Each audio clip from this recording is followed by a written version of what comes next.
Video शुरू करने के पहले एक बात, यह वीडियो बनाने में बहुत मेहनत लगती है। अगर आपको यह वीडियो थोड़ा भी पसंद आए तो इस चैनल को सब्सक्राइब जरूर करना। धन्यवाद।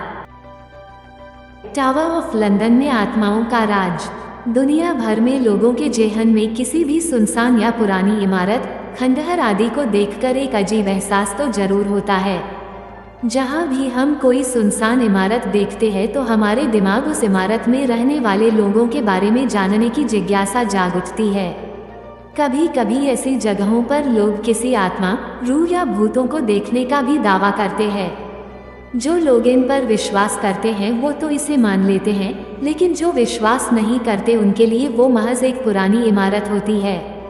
लेकिन ये सच है कि दुनिया में हर वर्तमान का भूतकाल होता है और सबका कुछ ना कुछ इतिहास होता है। और जहाँ तक रही बात भूत, प्रेत या रूहों की, तो वो भी हम इंसानों की ही तरह इस वायुमंडल में रहते हैं। बस अलग होता है तो उनका रहने का तरीका। आज हम आपको अपने वीडियो में लंदन के टावर के बारे में बताएंगे। एक ऐसी इमारत जो जीत की निशानी के तौर पर बनी लेकिन मौत का महल बन गई। लंदन ऑफ टावर, लंदन शहर के बीचों बीच खड़ी एक पुरानी इमारत है। लगभग 1000 वर्ष पुरानी इस इमारत का भी अपना एक अलग इतिहास है, जो कि इसमें रहने वालों की मौत की कहानी है। इस इमारत में मौत, फांसी, हत्या और अत्याचारों की ऐसी वारदातें हुई है जो आज तक महसूस की जाती है। इस इमारत की दीवारों में आज भी मौत की उन चीखों को आसानी से महसूस किया जा सकता है। ब्रिटेन की राजधानी लंदन के बीचों बीच थैम्स नदी के किनारे ये भव्य इमारत स्थित है। इस इमारत का निर्माण सन 1078 में विलियम ने कराया था। इस इमारत को बनवाने में फ्रांस से बेशकीमती संगमरमर और पत्थरों को मंगवाया गया था। इस इमारत का परिसर बहुत बड़ा है और इस परिसर में और भी कई इमारतें हैं। एक शानदार समय था जब ये ब्रिटेन का शाही महल था। आपको बता दें कि अपने दौर में यह इमारत राजसी बंदियों के लिए कारागार भी थी और यह महल अनेक मृत्युदंड तथा हत्याओं का साक्षी रहा है। इस इमारत में यहाँ के राज परिवार के लोगों के ही खून के छिटे हैं जो कभी कभी इंसानी दुनिया में लोगों को कुछ को महसूस करा देते हैं और लोग उन्हें भूत, प्रेत और रूहों का नाम दे देते हैं। इस इमारत में सिर कलम करना भी एक सजा के तौर पर प्रयोग की जाती थी। हेनरी अष्टम, जिसका जन्म 28 जून सन 1491 में हुआ था, एक ऐसा पराक्रमी और कठोर शासक था जो कि अपने जन्म से लेकर अपने मौत तक लंदन का शासक बना रहा। टावर ऑफ लंदन में इस शासक के कारनामे बहुत थे, लेकिन जो अविस्मरणीय था वो कुछ ऐसा था। हेनरी अपने जन्म के बाद समयानुसार बड़ा हुआ, वह बहुत ही पराक्रमी था। वे लॉर्ड ऑफ आयरलैंड तथा फ्रांस के साम्राज्य के दावेदार थे। हेनरी हाउस ऑफ ट्यूडर के द्वितीय राजा थे, जो कि अपने पिता हेनरी सप्तम के बाद इस पद पर आसीन हुए। अपने 6 विवाहों के अलावा हेनरी अष्टम चर्च ऑफ इंग्लैंड को रोमन कैथोलिक चर्च से पृथक करने में उनके द्वारा निभाई गई भूमिका के लिए भी जाने जाते हैं।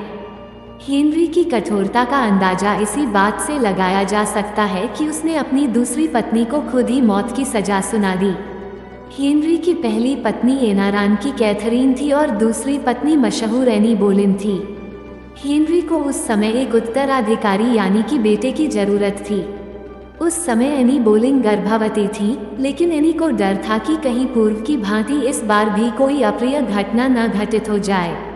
लेकिन वही हुआ जिसका डर था। एलिन का गर्भपात हो गया, जो कि राजा हेनरी को नगवार गुजरा और उसने एनी को मौत की सजा सुना दी। इस घटना के बाद एनी खास फ्रांसीसी अंदाज में मौत को गले लगाया और green tower, tower of London का एक हिस्सा पर घुटने के बल बैठ गई और एक बड़े से फरसे से उनका सिर कलम कर दिया गया। एनी की मौत के बाद भी हेनरी ने अपनी एक और पत्नी का सिर कलम करवाया था। ऐसा माना जाता है कि आज भी एनी का भूत टावर ऑफ लंदन में भटकता रहता है। एक बार की बात है, टावर ऑफ लंदन के एक चौकीदार ने कुछ ऐसा मंजर देखा था।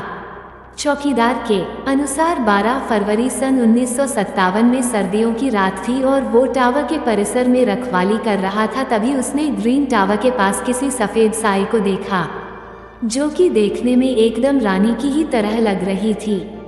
लेकिन उसका सिर उसके धड़ पर नहीं था, बल्कि वो अपने सिर को अपने दाएं हाथ में पकड़ी हुई थी। चौंकाने वाली बता ये थी कि वो तारीख भी वही थी, यानी कि 12 फरवरी, जो कि सन 1554 में थी, और हेनरी ने अपनी दूसरी रानी लेडी जेन ग्रे का सिर कलम करवाया था। इसके अलावा एनी बोलेन और लेडी जेन ग्रे अक्सर लंदन के उस भव्य टावर में देखी जाने लगी। हेनरी अष्टम के इस खौफनाक कारनामे ने जहां लोगों को जिंदगी से दूर कर दिया, वहीं इस इमारत को एक अविस्मरणीय इतिहास भी दे दिया। एनी बोलेन और जेन ग्रे के अलावा भी अन्य कई लोगों की रूहें इस टावर में बेखौफ घूमती रहती हैं। सन 1541 में एक शाही कर्मचारी को मौत की सजा सुनाई गई थी। उस पर आरोप था उसने बही खातों के साथ छेड़छाड़ की थी। इसके लिए उसे कुल्हाड़ियों से काटकर मौत के घाट उतार दिया गया।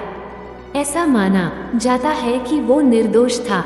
वो कर्मचारी आज भी इस टावर के प्रशासनिक भवन में भी उसे देखा जाता है। उसका शरीर क्षत विक्षत होता है और उसके हाथ में एक कुल्हाड़ी होती है। इस टावर में बहुत सारी अजीबोगरीब चीजें आप देख सकते हैं। यहाँ जानवरों को बांधकर रखा जाता था और महज मनोरंजन के लिए उन्हें पाला जाता था। ऐसा बताया जाता है कि टावर में एक भालू का भी भूत देखने को मिलता है। सन 1251 में हेनरी तृतीय को नॉर्वे के राजा ने उपहार के रूप में एक ध्रुवीय भालू दिया था। इस भालू को टेम्स नदी के किनारे से मछलियों का खाना दिया जाता था। कुछ सालों के बाद उस भालू को महल से हटा दिया गया, जहां उसकी मौत हो गई। आज भी इस टावर में कभी कभी परिसर में इस भालू की छाया को घूमते हुए देखा जाता है। ये सुनकर आपको अजीब लगेगा कि इतनी बड़ी इमारत के संरक्षक भला कौवे कैसे हो सकते हैं, लेकिन ये सत्य है। इस टावर की सुरक्षा यहाँ 8 कौवों के कंधों पर है। ऐसा माना जाता है कि जिस दिन ये कौवे इस टावर को छोड़कर कहीं और चले जाएंगे, उस दिन ये टावर अपने आप ही ध्वस्त हो जाएगा। इन कौवों की स्वास्थ्य और सुरक्षा का भी खास ख्याल रखा जाता है। ये कौवे बहुत सालों से यहाँ रहते हैं। इनमें से एक की मौत 44 साल की उम्र में हुई थी। यह इमारत हजारों कैदियों, उनकी सजा और उनके मौत की गवाह है। यहाँ हम आपको कुछ खास कैदियों के नाम बता रहे हैं जो कि आज से लगभग 900 साल पहले इस इमारत की जेल में बंद थे। इस इमारत में राजघराने से लेकर संतों तक को कैदी बनाया गया था, जैसे कि रेनाल्फ फ्लेम्बर्ड, जो कि एक मंत्री थे, स्कॉट के राजा जॉन बालियोल, जॉर्ज ड्यूक राजा का भाई, एडवर्ड पंचम राजकुमार, एनएसक्यू महिला कैदी, हीव ड्रापर जादूगर, जॉन गेरार्ड संत, सर वाल्टर आलेक दरबारी कवि, सर अवराड डिबी महान कैथोलिक। ये ऐसे लोग थे जिन्हें इस इमारत में अलग अलग जगहों पर कैद करके रखा गया था। इमारत में कैदियों को भयानक यातनाएं दी जाती थी। कभी कभी कैदियों को जिंदा जलाया जाता था और उनके शरीर को टुकड़ों में काट काट कर फेंक दिया जाता था। इतना ही नहीं, कुछ कैदियों के साथ इससे भी भयानक सुलूक किया जाता था, जैसे कि उनके गुप्तांग काट दिए जाते थे और उन्हें जमीन पर लिटाकर उनकी आंतें एक यंत्र से बाहर की तरफ निकाली जाती थी। उस वक्त कैदी जिंदा ही रहता था और सिवाय अपनी आंखों के सामने आंतों को निकलता देख और कुछ नहीं कर सकता था। लंदन में स्थित यह इमारत इसमें मरने वाले रूहों से भरी पड़ी है। आप इन्हें कभी भी देख सकते हैं। इस इमारत को अब दुनिया भर के लोगों को दिखाने के लिए एक टूरिस्ट प्लेस के तौर पर शुरू किया गया है। आप टिकट लेकर इस इमारत में इन रूहों को महसूस कर सकते हैं और एक रोमांचक दुनिया की यात्रा कर सकते हैं।